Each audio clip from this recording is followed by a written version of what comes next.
बहुत बढ़िया। हिंदी साहित्य का इतिहास नगेंद्र वाली पुस्तक से हम पढ़ रहे थे और हम आधुनिक काल को बहुत विस्तार से पढ़ने का प्रयास कर रहे थे, जिसमें हमने कोशिश की थी कि हम जो भी मुख्य धारा के जितने भी कवि हैं उनको हम विस्तार से पढ़ सकें। और तथ्यों को हम इसलिए नई डिटेल में पढ़ रहे हैं क्योंकि तथ्य जो है वो हम नोट से पढ़ लेते हैं। बहुत सारी ऐसी पुस्तकें हैं जिनके लिए नगेंद्र पर्याप्त नहीं है। तथ्य अगर हमको पढ़ना है तो हम अलग अलग पुस्तकें दी हुई है महत्वपूर्ण, उनको पढ़ेंगे। जैसे एक तो पांडे वाली पुस्तक हो गई है ना, जैसे प्रतियोगिता साहित्य की पुस्तक आती है वो पढ़ेंगे। और वैसे मिल जाता है सोर्स कहीं से। हम नगेंद्र वाली पुस्तक सिर्फ और सिर्फ अवधारणा को समझने के लिए पढ़ रहे हैं, ठीक है। आधुनिक काल हमने शुरू किया था इसमें से। और आधुनिक काल में हम जब पढ़ रहे थे तो हमने पढ़ा था सबसे पहले तो कि जब आधुनिक काल में जब भारतेंदु काल शुरू हुआ, तो भारतेंदु काल में किस प्रकार से सर्वप्रथम काव्य धारा किस प्रकार से प्रभावित हुई है, किस किस प्रकार की रचनाएं लिखी गई है। इंपॉर्टेंट काव्य रचनाएं मैंने आपको बताई है जो कि बहुत महत्वपूर्ण है, पूछा जाती है, ठीक है ना।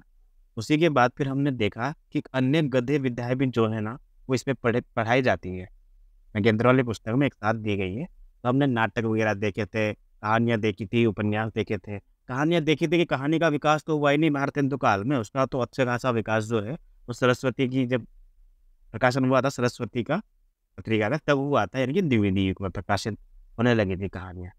तो आगे हम पढ़ते हैं कि गद्य साहित्य की जो अन्य विधाएं थी ना उनका किस प्रकार से विकास हुआ था।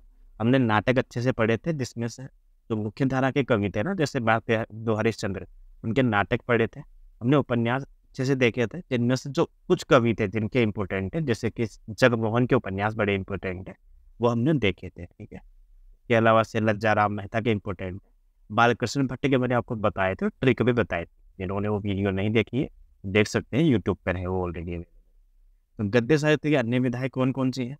कि हिंदी साहित्य की प्रमुख और प्रचलित विधाओं में के विकास में ही नहीं अपितु गौण समझे जाने वाली जीवनी, यात्रा वृत्तांत, सदृश विधाओं के विकास में भी भारतेंदु हरीशचंद्र और उनके जो समकालीन लेखक हुए ना, उन्होंने अपना बहुत महत्वपूर्ण योगदान दिया है।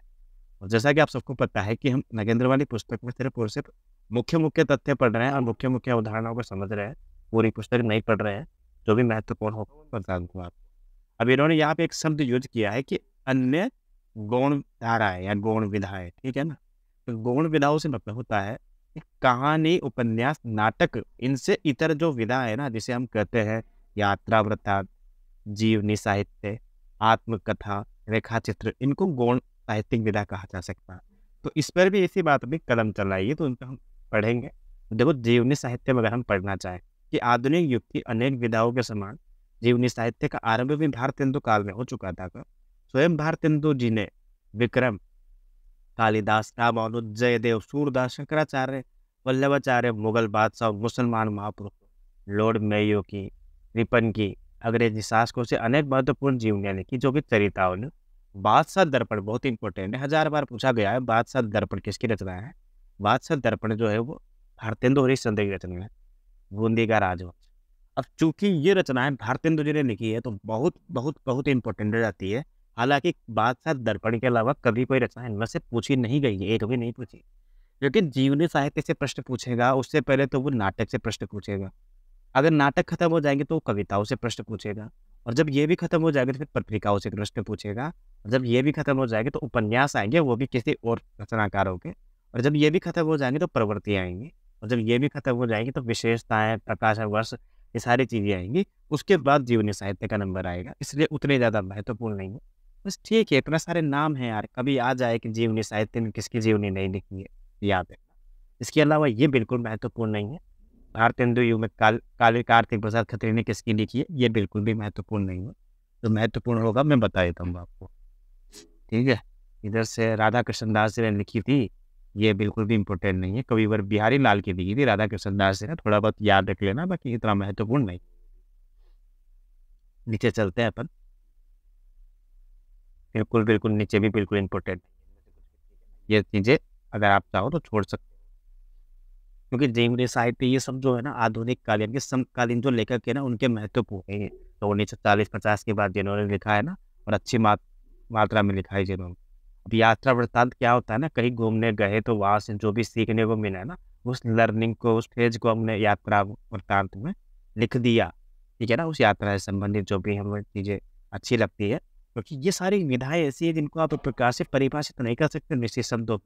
यात्रा वृत्तांत कहीं-कहीं संस्मरण के निकट बैठता है, संस्मरण कहीं-कहीं रेखाचित्र के निकट बैठ जाता है।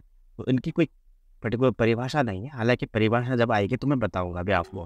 तो ये सरयू पार की यात्रा, अब ऑटोमेटिकली पता चल रहा है कि सरयू पार की यात्रा किसकी रचना है ये, मतलब किस प्रकार का ग्रंथ यात्रा वृत्तांत। और मैंने कहा है कि भारतेंदु युग में सिर्फ़ और सिर्फ़ भारतेंदु हरिश्चंद्र की ही रचनाएँ महत्वपूर्ण है, अन्य विधाओं में। और लिखा हुआ है ना यहाँ पे कि यात्रा वृत्तांत जो है ना, इस पे भी भारतेंदु जी ने काम किया है। और कौन-सी पत्रिका में किया है? 1871 से लेके 1879 तक कवि वचन सुधा जो है वो भारतेंदु जी की पहली पत्रिका थी, जो कि 1868 में प्रकाशित हुई। 1868 ईस्वी में प्रकाशित होने लगी थी ये। इसके बाद तो हरिश्चंद्र मैगज़ीन निकाली, उसी का नाम हरिश्चंद्र चंद्रिका कर दिया। फिर बाल बोधनी निकाली, ठीक है? इस प्रकार 4 पत्रिकाओं का उल्लेख मिलता है मोटा-मोटा। यात्रा वृत्तांत देखो आप, सरयू पार की यात्रा, लखनऊ की यात्रा, हरिद्वार की यात्रा, ठीक है? बहुत महत्वपूर्ण है, याद रखिएगा भी। प्रश्न दे देगा कि निम्नलिखित में से कौन सा यात्रा वृत्तांत भारतेंदु हरिश्चंद्र जी का नहीं है, तो ऑप्शन में वो जोड़ दे सकता है, ठीक है ना? देखो बालकृष्ण भट्ट ने और प्रताप नारायण मिश्र ने भी यात्रा की है, तो गया यात्रा इंपॉर्टेंट नहीं है, लेकिन विलायत यात्रा इंपॉर्टेंट। विलायत कौन गए? वही प्रताप नारायण मिश्र। देखो विलायत वही आदमी जा सकता है जो बहुत मोटा ताजा हो, मोटा ताजा यानी पैसे वाला हो, कोई महान आदमी हो। तो ऊपर से प्रताप याद रखना कि प्रताप नारायण या महाराणा प्रताप जो थे बहुत फेमस और बहुत अच्छे खासे शासक हुए थे, जो मतलब बहुत अच्छे योद्धा हुए थे, ठीक है ना? स्वाभिमानी आदमी। ये जो छपी थी 1894 में छपी थी हिंदी प्रदीप, बिल्कुल याद नहीं रखना है, बस इतना था याद रखना। हिंदी प्रदीप 1877 में प्रकाशित होने वाली एक महत्वपूर्ण पत्रिका है भारतेंदु काल की, जिसके प्रकाशक कौन थे? बालकृष्ण भट्ट, ठीक है?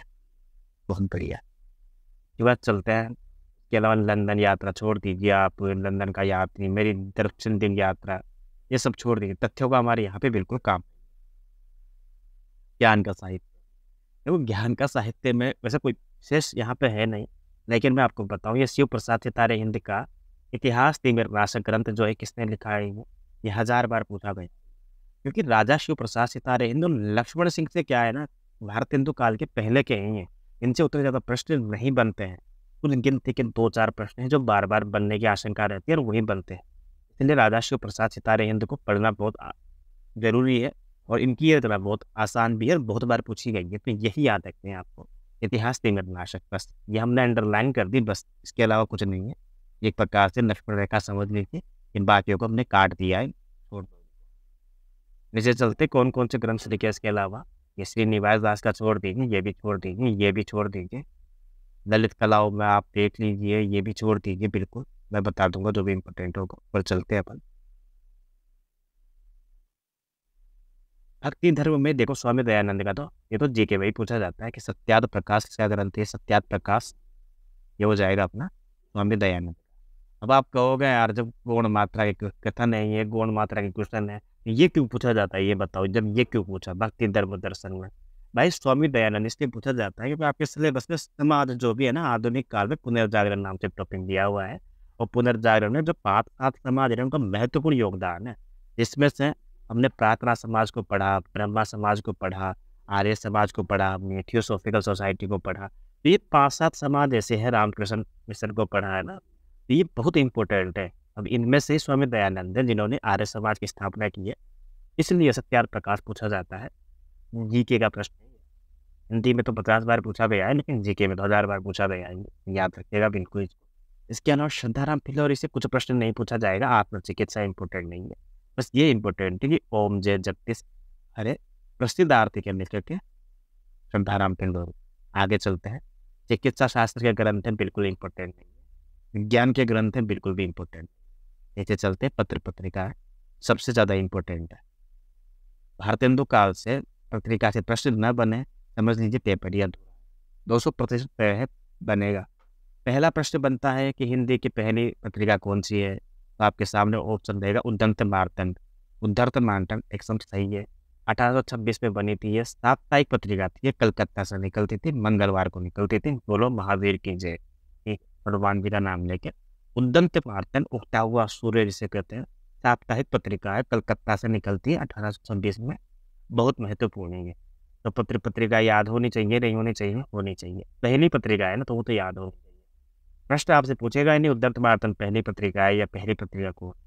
प्रश्न क्योंकि समझदार है ना, उसको पता है, आपको पता है ये चीज। प्रश्न पूछेगा, बोला पहली दैनिक पत्रिका कौन सी है ये बताओ, है ना? दैनिक, ये तो साप्ताहिक थे ना। समाचार सुधा वर्षन 54 में, 1854 में निकलती है, क्योंकि 26 में निकलने लग गई थी उद्धत वार्तन पे, लेकिन ये 54 वाली इंपोर्टेंट। अब आप कहोगे सर यहाँ पे 5-7 रचनाएं दे रखी, कौन सी पढ़े, कौन कौन सी इंपोर्टेंट है? बंगदूत 1000 बार पूछी गई है, 1000 बार। ठीक है, बंगदूत निकलती है, कहाँ से निकलती है? कलकत्ता। प्रजामित्र, लक्ष्मण सिंह निकाल दे, राजा लक्ष्मण सिंह, बहुत इंपॉर्टेंट है। ठीक है, प्रजाहितेशी निकालते थे, प्रजाहितेशी जो है ना, ये प्रजाहितेशी नाम दे रखा है, ये निकालते थे राजा लक्ष्मण सिंह। प्रजामित्र कौन निकालता था, मुझे कमेंट करके बताना, प्रजामित्र कौन प्रकाशित करते थे पत्रिका? ठीक है, ठीक है, मैं आपको कमेंट देख रहा हूँ टेलीग्राम, आप मुझे बता देना। प्रजामित्र पत्रिका के संपादन कौन करते थे? नीचे नाम आ जाएगा वैसे, लेकिन प्रजा हितैषी के लेखक के राजा मतलब प्रकाशक है राजा लक्ष्मण सिंह। बंगदूत महत्वपूर्ण है, प्रजामित्र इंपोर्टेंट है, बनारस अखबार इंपोर्टेंट है। इसके अलावा तो इस वाले पेज में कोई इंपोर्टेंट, ये 3-4 नाम जो मैंने लिए, 1, ये 2, 3, 4, प्रजामित्र 5, समाचार सुधा वर्ष 6, लिख लीजिए, गारंटी यहाँ से भारत नहीं जाएगा प्रश्न। अगले पेज पे देखो आप, तत्वबोधिनी वगैरह छोड़ दी। अब देखो क्या होता है ना, इस प्रकार प्रथम उद्यान में साप्ताहिक पत्रिकाएं ज्यादातर लिखी गई हैं। यहाँ पे कह रहा है, ठीक है, ये भी कह रहे हैं साथ में कि इनमें प्रयुक्त हिंदी भाषा जो होती है टूटी फूटी अपरिमार्जित होती थी, क्योंकि अभी शुरुआत है यार किसी भी चीज। भारतेंदु का स्थान हिंदी पत्रकारिता के क्षेत्र में अन्यतम है, बहुत बढ़िया। और उन्होंने हिंदी के प्रत्येक अभाव की दूर करने की भरपूर चेष्टा की है। कवि वचन सुधा, ये दूसरे उत्थान की पत्रिका है ये। पहले उत्थान में तो वो है जो शुरू शुरू में लिखी गई ये पत्रिका है, प्रकाशित हुई। दूसरे उत्थान में वो है जो फिर और ज्यादा बेहतर प्रयास के साथ अपडेट करके, ठीक है ना, अपडेट करके जिनको प्रकाशित किया गया, ठीक है ना। कवि वचन सुधा के प्रकाशन से लेकर भारतेंदु के अस्त होने तक दूसरा उत्थान पूरा हो जाता है, क्योंकि उसके बाद फिर हरिप्रसाद द्विवेदी आ जाता है। ये देखो यहाँ पे इम्पोर्टेंट, इस अवधि में अनेक वर्णों धर्मों से विभाजित भारतवासियों ने अपनी जाति वर्ग के उत्थान के लिए जातीय और धार्मिक पत्र पत्रिकाएं निकाली। देखो यहाँ लिखा हुआ हिंदी भाषा का रूप भी स्थिर और परिमार्जित हो गया था। नीचे देखो लिखा हुआ है कि भारतीय द्वारा सदैव के जीवन काल में प्रकाशित पत्रिकाएं ये रही। कवि वचन सुधा मासिक के बहुत इंपॉर्टेंट है, पहले मासिक थी, पाक्षिक, फिर साप्ताहिक हो गए, ये नहीं पूछा जाएगा, बस कवि वचन सुधा। 1868 पूछा जाता है 200%, हालांकि मैं आपको बता देता हूँ, है ना। चंद्रकांत कैनी जो गुजराती पत्रिका है, प्रजाहितेशी है ना, ठीक है, मैं इसको कंफर्म करके बताता हूँ। प्रजाहितेशी और प्रजा मित्र में मुझे भी कन्फ्यूजन है थोड़ा सा, ठीक है ना, अभी मैं इसको क्लियर नहीं समझ पाऊंगा। ठीक है, कमेंट से भी मैं संतुष्ट नहीं हूँ, लेकिन देखता हूँ, मैं भी देखता हूँ एक बार। तो कवि वचन सुधा जो है वो 1868 में निकलती है, बहुत महत्वपूर्ण हो जाएगी। जगत समाचार छोड़ दीजिए, ये छोड़ दीजिए, सुलभ समाचार छोड़ दो, बिहार बंधु छोड़ दो, चरना चंद्रिका, हरिश्चंद्र मैगजीन, फिर से ये निकालता है कौन? मासिक पत्रिका है ये, 73 में प्रकाशित होती है ये, बहुत इंपॉर्टेंट है। कौन निकालते हैं? अपने भारतेंदु। उसके बाद हरिश्चंद्र मैगजीन का नाम हरिश्चंद्र चंद्रिका कर देते, 73 में कर देते हैं ये, इसीलिए 74 में निकालते हैं। 1874 में बाल बोधनी, बहुत इंपॉर्टेंट है, बाला बोधनी। भारत बोधनी, भारत बंधु इंपॉर्टेंट है, अलीगढ़ से निकलती है। हिंदी प्रदीप मासिक पत्रिका इलाहाबाद से निकलती है, बालकृष्ण भट्ट निकालते हैं, ठीक है, ठीक है। इसके अलावा आर्य मित्र देने दीजिए, भारत सुदशा फर्रुखाबाद वगैरह, इसके अलावा बाकी देने दीजिए ना, वैसे इंपॉर्टेंट है, पर इनके राइटर्स के साथ मैं अलग से करवाऊंगा, ठीक है ना। जैसे भारतेंदु जो पत्रिका है वो राधाचरण गोस्वामी निकालते हैं। भारतेंदु पत्रिका से आप ये मत सोचना कि भारतेंदु नाम है तो हो सकता है भारतेंदु हरिश्चंद्र निकाले, या हो सकता है कि भारतेंदु के रिश्तेदार जो है राधा कृष्ण दास वो निकाले, नहीं। भारतेंदु और भारतेंदु के रिश्तेदार राधा कृष्ण दास है, ये हमने पढ़ा था फुफेरे भाई ये, तो ये नहीं निकालते हैं, राधाचरण गोस्वामी निकालते हैं भारतेंदु पत्रिका वृंदावन से, ठीक है। इसके अलावा चलते नीचे, ब्राह्मण हमको पत्र पता है, इसे 83 में निकलती है, कहाँ से निकलती है? 83 से निकलती है, अपने ये प्रताप नारायण मिश्र निकालते हैं इसको, ठीक है ना। ये इंपोर्टेंट है, 83 मासिक कानपुर से प्रताप नारायण मिश्र इंपोर्टेंट। भारतेंदु 83 वृंदावन, ये अपने राधाचरण गोस्वामी। आनंद कादम्बनी 81 में, 81-82 दोनों ही मिलता है मिर्जापुर। आनंद की कादम्बनी, ठीक है ना। बद्री नारायण चौधरी प्रेमगन, पहले पढ़ा हुआ है ये, ठीक है। नीचे चलते हैं अपन। हिंदू पत्रिका, ये पुरानी वाली हिंदू पत्रिका है, बाद में 1909 के आसपास प्रसाद जी में निकालते हैं, जयशंकर प्रसाद और उनके मामा वगैरह मिलके, वो अलग है। इसका तीसरा उत्थान जो है, इसकी डिटेल में बात करेंगे वो आगे चल के, फिर कोई विशेषता इम्पोर्टेंट नहीं है। नागरी नीरद जो है ये भी वही निकालते हैं, कौन, बाल अम्बी, क्या नाम उनका यार, जिन्होंने भी वो निकाली थी आनंद कादम्बनी, बद्री नारायण चौधरी प्रेमगन ही नागरी नीरद निकालते हैं। इसके अलावा विशेष महत्वपूर्ण नहीं है, होती तो मैं जरूर बताता, क्योंकि ये नागर प्रचारी पत्रिका इंपॉर्टेंट है, जो कि 1896 में त्रैमासिक रूप से प्रकाशित हुई थी। ये थोड़ा सा इंपॉर्टेंट है, बहुत इंपॉर्टेंट है, थोड़ा नहीं बहुत ज़्यादा। पर चूंकि ये अपने आप में टॉपिक है, इनको अलग से पढ़ना पड़ेगा, इसलिए मैं यहाँ पे विस्तार से नहीं बता रहा हूँ, ठीक है। जब इनका नंबर आएगा इनको विस्तार से बताऊंगा। तीसरे उत्थान को छोड़ दीजिए।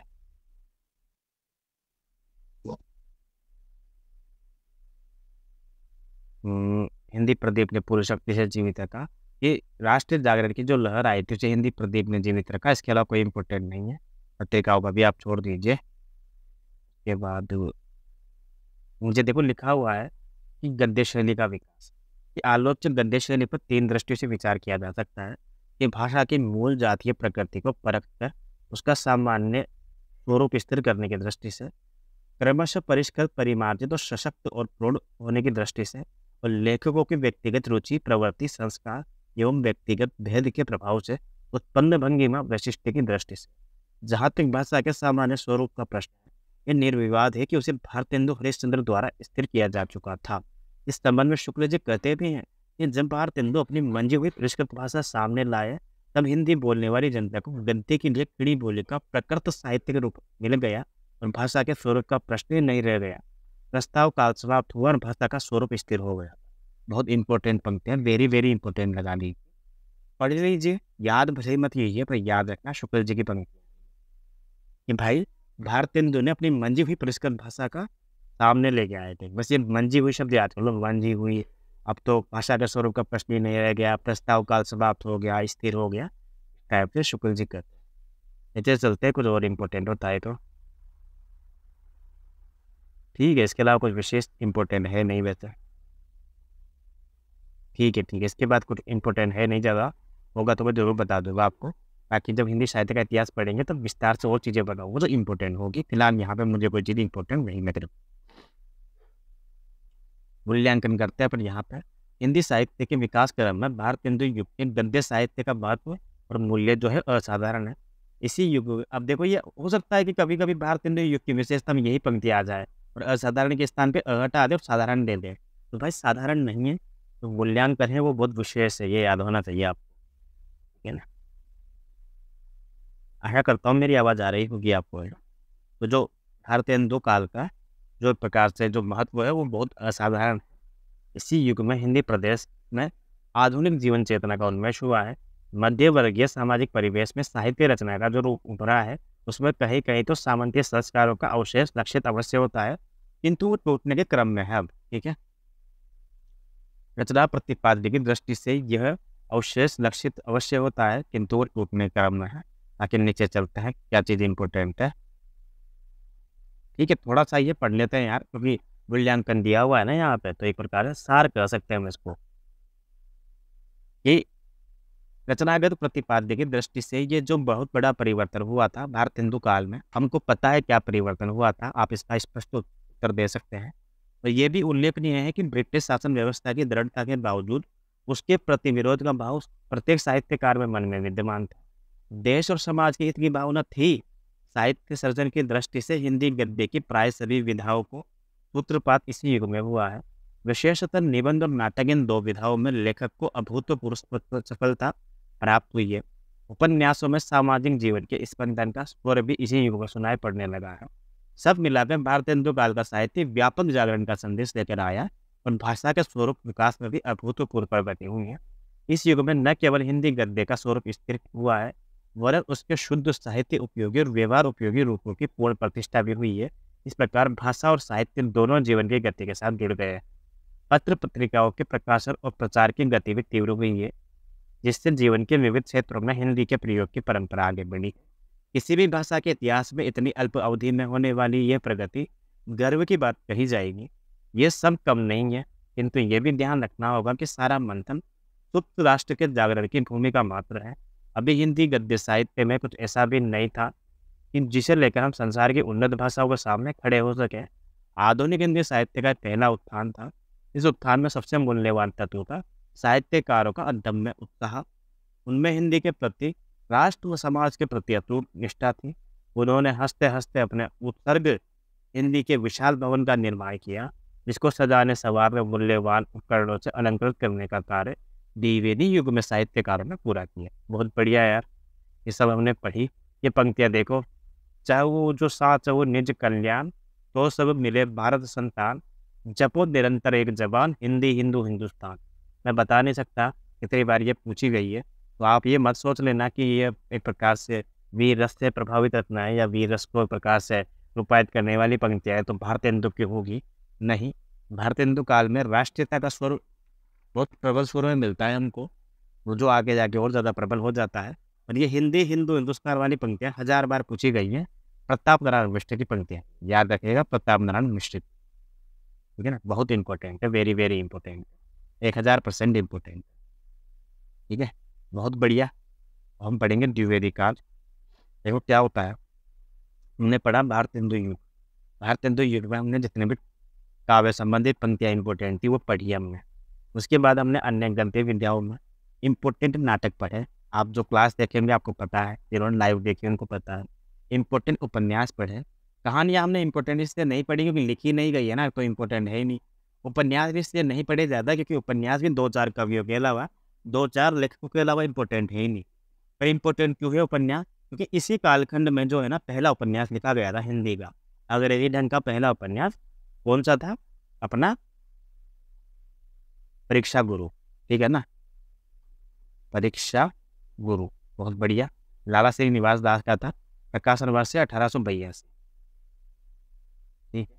तो नाटक लिखे गए, उपन्यास की बात हो गई, नाटक की बात हो गई। नाटक सबसे ज़्यादा महत्वपूर्ण है। भारतेंदु जी के 200% लिख के ले लीजिए, नहीं पूछा जाएगा नाम बदल दीजिएगा, मेरा 200% पूछा जाएगा। आप चाहे जिस एग्जाम की तैयारी कर रहे हो, जो भी एग्जाम आपके सामने आएगा, तुरंत अगर अगला प्रश्न नाटक से नहीं दिख जाए बता देना मुझे, पक्का नाटक से प्रश्न आएगा। उपन्यास वगैरह पढ़े हमने, ठीक है। इसके अलावा ठीक है, काव्य रचनाएं पढ़ी, कहानियाँ हो ही गई। इसके अलावा हमने अन्य गद्य विधाएँ भी पढ़ी थी, ठीक है, जिसमें जीवनी वगैरह पढ़ी, यात्रा साहित्य पढ़ा कि लखनऊ पार की यात्रा, सरयू पार की यात्रा, भारतेंदु की। इतिहास तीन नाशक हमने एक पुस्तक पढ़ी थी, कमेंट करके बताना आपको जो भी यूट्यूब पे देखेंगे कि ये किसकी पढ़ी थी हमने, है ना, इतिहास तीन नाशक। बाकी उत्तर इसमें आपको मिल ही जाएगा, बहुत इंपॉर्टेंट है ये, है ना। टेलीग्राम वाले तो मुझे बता देंगे अभी, और यूट्यूब वाले भी मुझे बताएंगे कि आज हमने जो पढ़ा था इसमें इतिहास की निर्णायक पुस्तक किसकी है। इसके अलावा इन सबसे पहले भी हमने पढ़ी थी भारतेंदु काल की विशेषता है, इस प्रकार से भारतेंदु काल में भाषा को लेकर द्वंद्व मिलता है, ठीक है, देशभक्ति और राजभक्ति के बीच में द्वंद्व मिलता है, ठीक है, और भी बहुत सारे द्वंद्व है इसमें देखा जाए तो, कि है ना, कि पत्र पत्रिकाओं की जो भाषा थी शुरू में उतनी परिमार्जित थी, देखा जाए तो परिमार्जित नहीं थी। बाद में जाके पत्र पत्रिकाओं का उत्थान, बहुत ज़्यादा उत्थान, देखा जाए तो एक प्रकार से एक धारा प्रवाह तरीके से जिसे कह सकते हैं, उस प्रकार से पत्र पत्रिकाएँ आई। प्रेस का आगमन एक बहुत बड़ा क्रांति मानी जा सकती है। और वैसे भी 1857 की जो क्रांति है वो भारत के साहित्य में बहुत बड़ा एक चरण है, जैसे जिसका वर्णन जो है वो संस्कृति के 4 अध्याय में चौथे अध्याय के रूप में किया है रामधारी सिंह दिनकर ने। इनको साहित्य अकादमी में मिला है, जो भी यूजीसी नेट के सिलेबस के अंदर। तो ये महत्वपूर्ण चीज़ें हमने पढ़ी। भारतेंदु काल के कवि हमने पढ़े थे, जिनमें से मोटे मोटे हमने पढ़े थे, एक तो इस पे मैं बता देता हूँ यहाँ पे, ठीक है, बालकृष्ण भट्ट पढ़े थे, इनका जन्म 1844-45 में है, तो वो कुछ लोग 45 बताएंगे, ठीक है, कोई दिक्कत नहीं है। दूसरे कवि आते हैं भारतेंदु खुद, 1850 में जन्म होता है, ठीक है। तीसरे कवि हैं बद्री नारायण चौधरी प्रेमचंद, 1855 जन्म मिलता है। कभी कभी ठीक है 1852 हो सकता है, कहीं लिखा मिल जाए, मैंने कभी गलती से बोल दिया हो। लेकिन भारतेंदु के बीच में, बद्री नारायण के बीच में और कोई कवि ऐसे में है भी नहीं, इसलिए भारतेंदु जी के बाद में क्रमशः बद्री नारायण चौधरी प्रेमचंद लगाएंगे। चौथे नंबर पे प्रताप नारायण मिश्र है, वेरी वेरी इंपॉर्टेंट, 1856 में, ठीक है ना। फिर ठाकुर जगमोहन सिंह है, ठाकुर जगमोहन सिंह है। बाद में फिर राधाचरण गोस्वामी है, ठीक है ना। उधर से राधा कृष्ण दास है। ये ठीक है, उतना ज़्यादा खास इंपॉर्टेंट है नहीं, पर ये इंपॉर्टेंट है। इनकी पत्रिकाएं पढ़ी हमने, भारतेंदु जी की चारों पत्रिकाएं पढ़ी। कवि वचन सुधा, हरिश्चंद्र चंद्रिका, हरिश्चंद्र मैगजीन, बद्रीनारायण चौधरी प्रेमगंज की पढ़ी, प्रताप नारायण मिश्र की ब्राह्मण पढ़ी, ठीक है। बालकृष्ण भट्ट की प्रदीप पढ़ी, हिंदी प्रदीप। और तो क्या है इम्पोर्टेंट यार, बस इसके अलावा एक चीज़ याद रखना कि तदीय सर्वस्व नाम से रचना लिखी है। तदीय सर्वस्व, ये रचना किसकी है? ये है भारतेंदु जी की लिखी हुई, भारतेंदु हरिश्चंद्र की। तो कभी प्रश्न आ जाए कि तदीय समाज का स्थापना किसने की है, तो तदीय समाज की स्थापना की है भारतेंदु जी ने, ठीक है ना। तदीय समाज से जुड़े हुए लेखक कौन है? भारतेंदु हरिश्चंद्र। और लास्ट टाइम यूजीसी ने प्रश्न क्या आया था कि भारतेंदु के संबंध में गलत कथन छापना है, सही कथन छापने थे। 5 कथन दे रखे थे, उनमें से 3 सही थे, ठीक है। ABCDCE ACE इस प्रकार से एक कथन था कि भारतेंदु हरिश्चंद्र जो है वो आर्य समाज से जुड़े हुए थे। अब देखो, हमने आर्य समाज पढ़ा है, हमने दयानंद सरस्वती भी पढ़े हैं, परंतु हमने भारतेंदु का संबंध आर्य समाज से नहीं पढ़ा है कि उन्होंने किसकी स्थापना की है या ऐसे जुड़े हुए थे। तो हम उसको गलत करके आए थे और वो गलत भी था। तदीय समाज से भारतेंदु का संबंध है, ये हम पढ़ चुके हैं और ये इंपॉर्टेंट है। कभी कोई पूछे किस संप्रदाय में दीक्षित थे? वल्लभ संप्रदाय में दीक्षित थे। श्री कृष्ण दादा का बड़ा मान था, बहुत ज़्यादा सुंदर सुंदर छंद भी लिखे हैं। भाषा को लेकर कोई द्वंद्व नहीं था, मतलब द्वंद्व था वो शैली में द्वंद्व था कि काव्य की भाषा कौन सी रहे और खड़ी गद्य की भाषा कौन सी रहे। तो काव्य की भाषा तो इन्होंने ब्रज भाषा अपनाई है, भारतेंदु जी नहीं दी, तो उनके कवियों ने भी। तदीय सर्वस्व आपने पढ़ लिया, ठीक है। इसके अलावा नाटक नाम से एक आलोचना ग्रंथ लिखा था, नाटक नाम, ये भी हमने पढ़ा था, ये भी भारतेंदु का है।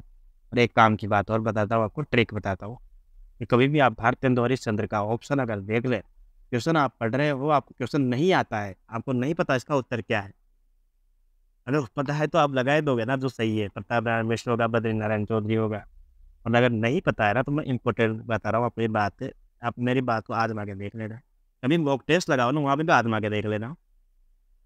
अगर नहीं आया आंसर कि अगर 1850 से लेकर 1900 के बीच में प्रश्न दिया गया हो, इस कालखंड का प्रश्न हो, ऑप्शन में भारतेंदु हरिश्चंद्र हो ना, आंख बंद करके लगा देना, आंख बंद करके, ठीक है। नहीं, मैं गारंटी देता हूँ सही होने के 99.99% चांस है, ठीक है ना।